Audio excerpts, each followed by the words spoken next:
contacted me. Yes, a while ago, Chris contacted me with a question: would you like to support? So we are in contact anyway.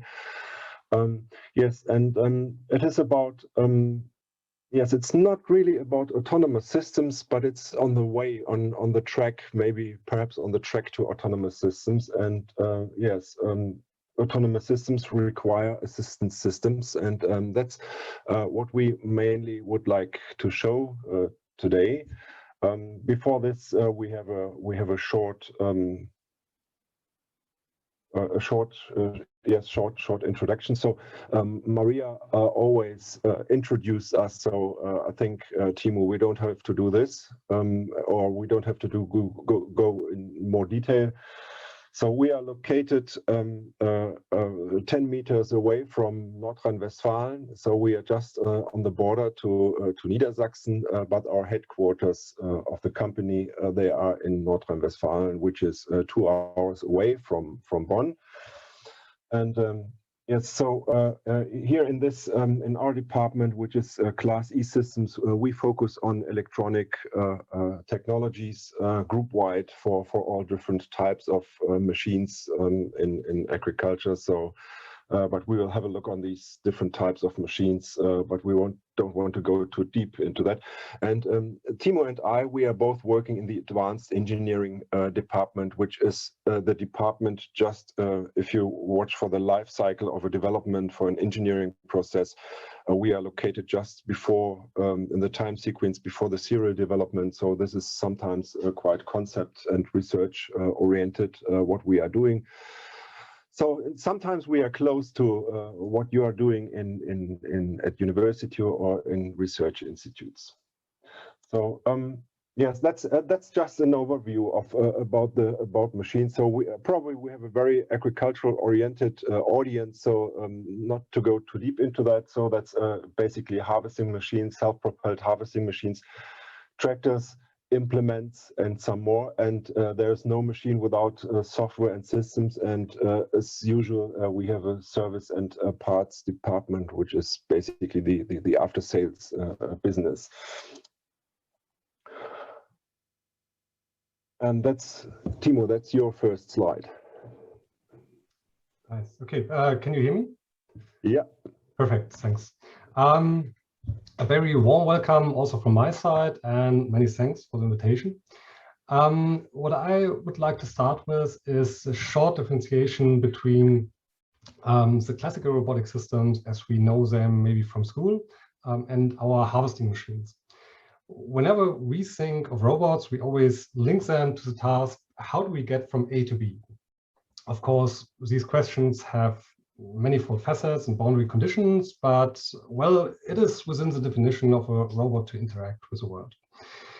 On the right side, you see a common modern harvesting scenario with a combine harvester that is emptying its grain tank. While it is easy to think that this is an automobile maybe with a threshing device, we are actually looking at a highly automated production line that has been put on wheels. The correct term here is actually self-propelled combine harvester, since in the 19th century, they were still stationary and could only thresh. And only gradually over the century were functions such as mowing and self-propelled driving added.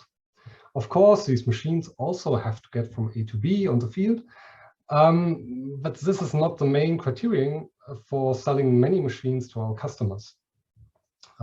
Next slide, please.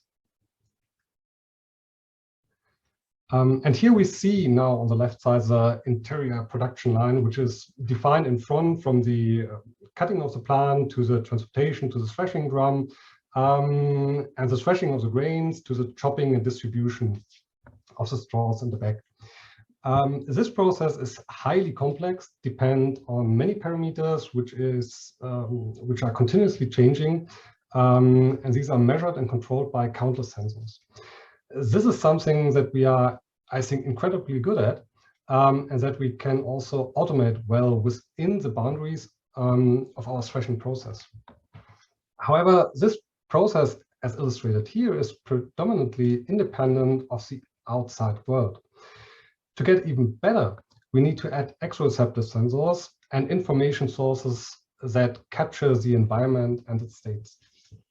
This begins here on the right side, here in green, with the immediate environment, such as the crop edge, which can be used for the orientation of the steering, or the detection of other machinery in order to interact with them in a suitable automated manner.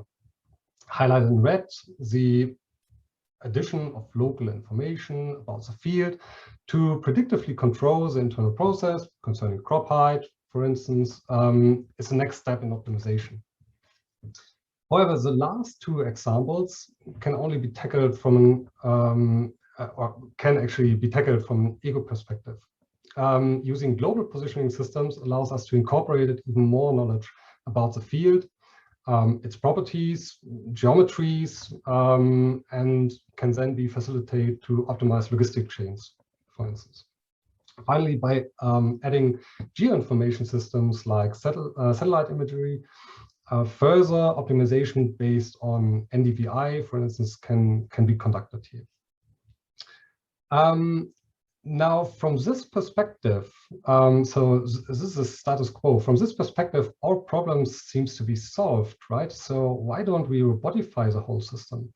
And in fact, our machines can also drive our kilometers without a centimeter, within a centimeter accuracy, without any human intervention. So what is stopping us here from fully automating the machine?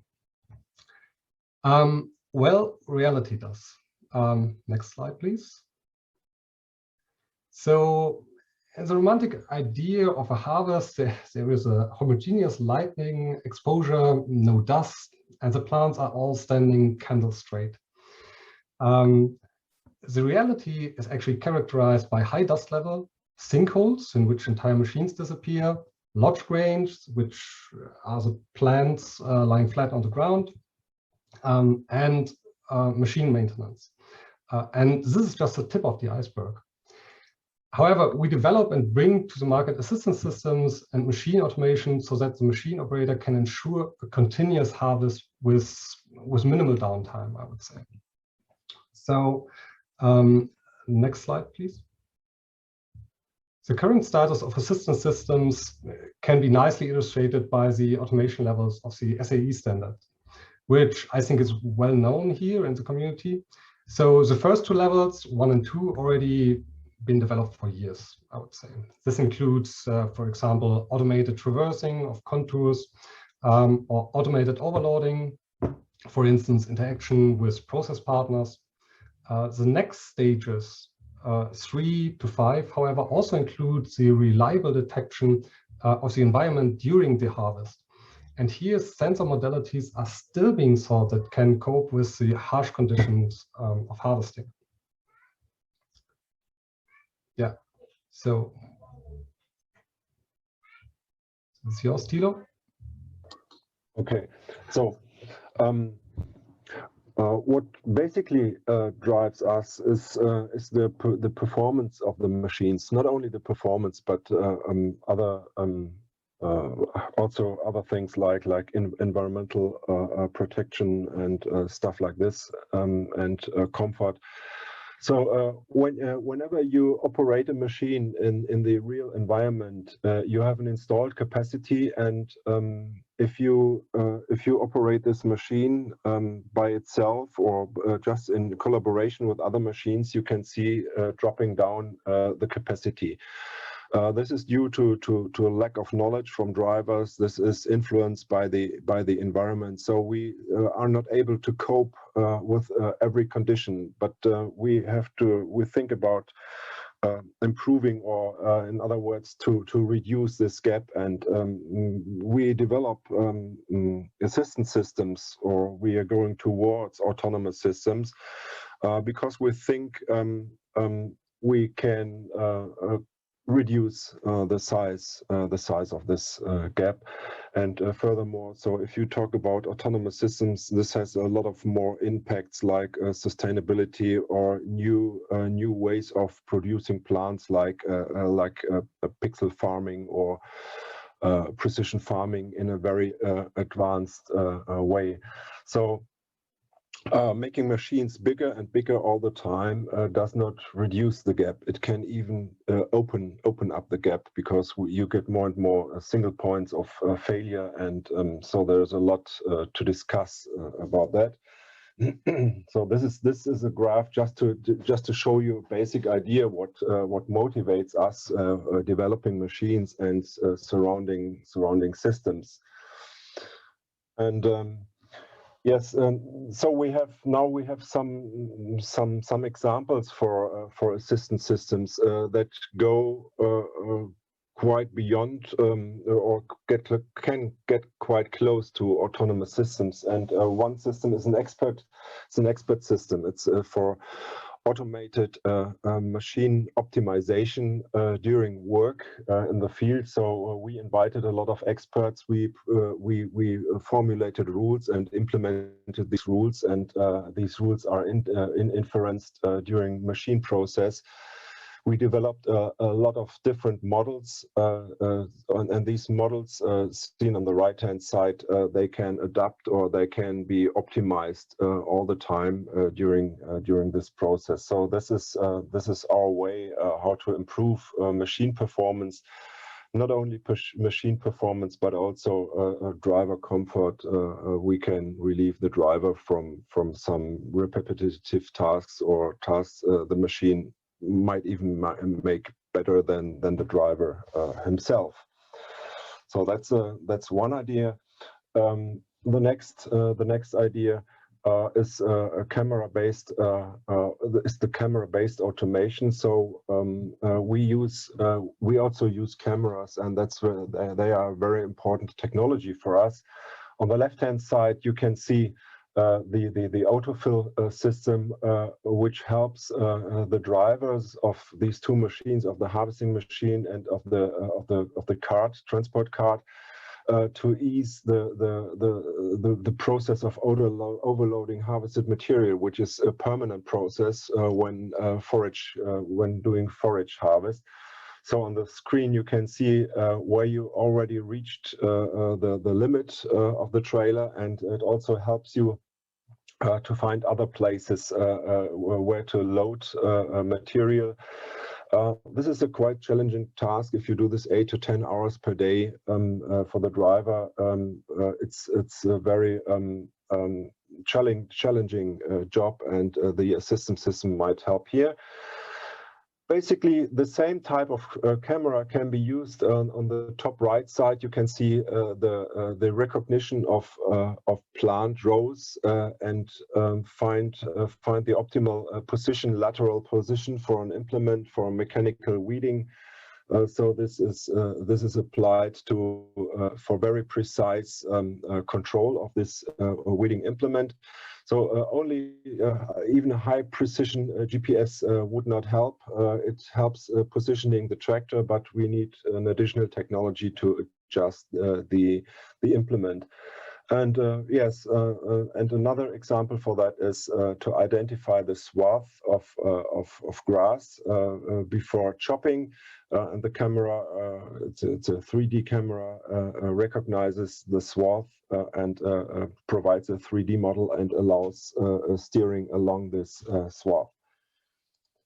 So getting to the next slide, that's a video from an earlier research project. I will not run the entire video, but here with this video you can see this is about local and global planning in collaborative processes. So here we created an architecture for a harvester. So it's path planning and time scheduling for a harvester and for a transport cart. This scenario just shows one harvester and one grain cart. We also realized that for one grain cart serving two combine harvesters. And this process is only possible if you have informational transparency inside the field. So that's another task for us. It's very important to allow this in different areas and regions. And so networking is very important for us. So we also discuss about 5G networks. Excuse me, there's, how do I get back?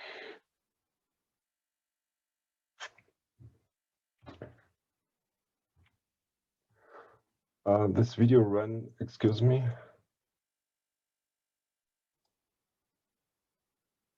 So these machines always check where. So here you can see an overloading process will start very soon. Here is rendezvous, and then you have overloading, and then while overloading has been finished, the grain cart gets into a new waiting position, and this waiting position is also optimized. So that's a bit of mathematics behind that. The next example is a simulation, an agent-based simulation for a harvesting process.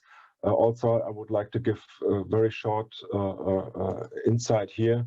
So every machine here is modeled as an agent. We have a field with a certain amount of yield, and we have a storage, and this material has to be transported with a state modeled with a state chart, and then these machines start harvesting the material. And this is a quite interesting process because here you can combine simulation and mathematical modeling. It gives you some insights for making mathematical modeling easier afterwards. So Timo, it's yours. Oh, this is mine. Okay. Okay. Yeah. What we see actually here are different colorization of a map. So in the top left, we see an actually yield map, which is achieved by our telematics systems. So every 15 seconds or so, we gather all process information and send them to a backend server, which can be used for further analysis.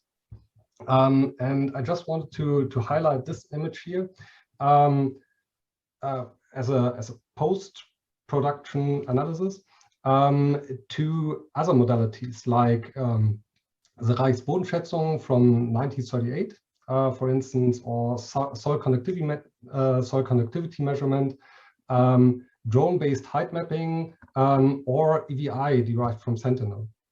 What we can directly see here is a correlation between the left image from telematics, what our machine tells us about what it's experienced during the harvest, and what information on the right side we actually had prior to the harvest.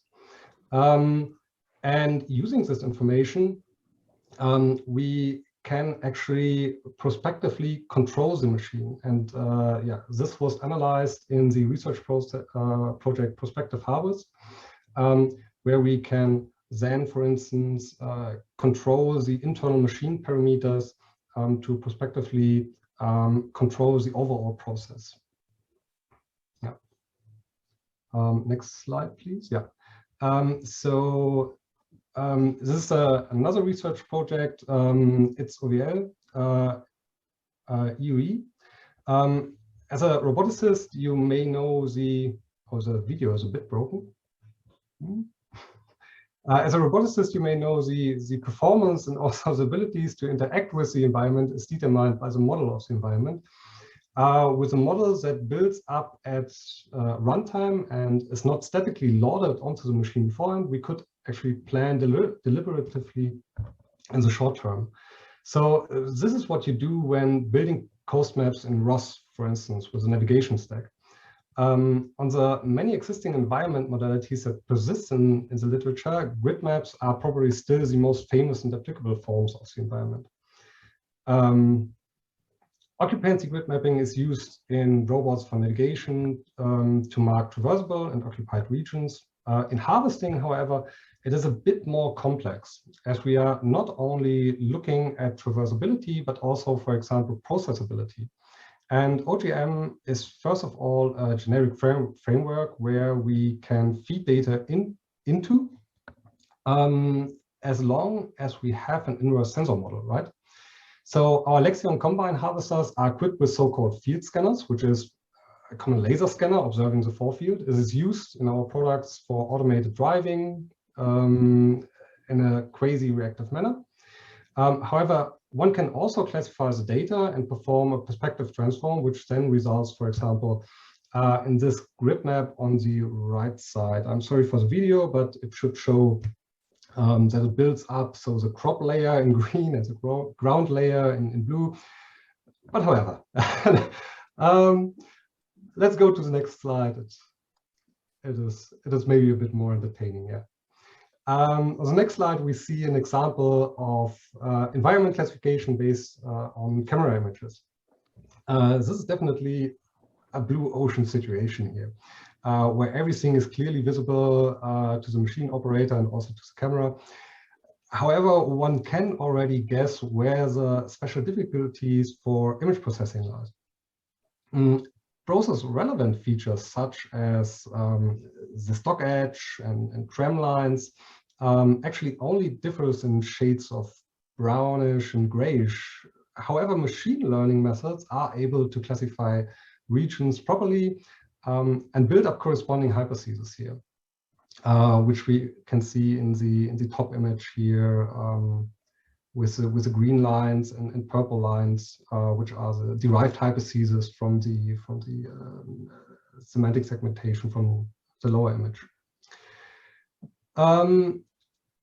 But one big issue remains, which is actually you only harvest once, right? Harvesting is a highly environment manipulating process, and reproducibility is hardly possible. Furthermore, there's only a small window of a few days every year, and because of the crop rotation on the field, we have to wait a few years until we can harvest the same field again. So as you can imagine, these are non-optimal conditions for optimization, testing, and machine learning of our algorithms. Well, this is where simulators come into play, right? Next slide, please. So the virtual harvesting is an essential tool such that we can test, develop, and pre-parameterize our algorithms. We use common tools like Robot Operating System ROS and Gazebo for emulating sensors of full body simulation. Also, many third-party developers switch to ROS because of the agnostic interfaces, which reduces integration time of their products.